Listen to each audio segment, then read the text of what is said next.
কোনো স্বামী তার স্ত্রী কষ্ট দেয়, তার প্রথম যে আযাব তাকে ফেস করতে হয়, সবচেয়ে বড় আযাব এটাকে আমি মনে করি, সেটা হচ্ছে যখন সেই স্বামী তার সুখ হারিয়ে ফেলবে, তার সুখ সে কখনো খুঁজে পাবে। 2 নাম্বার আযাব হচ্ছে সে যখন মারা যাবে, তার কবরের সমস্ত আযাব মাফ হতে পারে, বাট সে যে স্ত্রী কষ্ট দিয়েছে আযাব কখনো মাফ হবে না।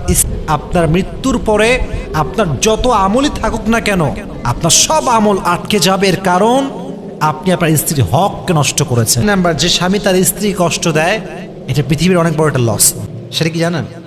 রিজিকে বরকত থাকে না, রিজিকে কোনো বরকত সে খুঁজে পায় না। নাম্বার, সবচেয়ে বড় আযাব এবং সবচেয়ে বড় পানিশমেন্ট, সেটা হচ্ছে এই স্বামী যখন তার স্ত্রীকে কষ্ট দেয়, এটার এফেক্ট তার সন্তানের উপরে পড়ে। 5 নাম্বার হচ্ছে, সেটা হচ্ছে যদি কোনো স্বামী তার স্ত্রীকে কষ্ট দেয়, আঘাত করে, আল্লাহ তাকে নেক সন্তান দান করবে না। কোনো স্বামী তার স্ত্রী কষ্ট দেয়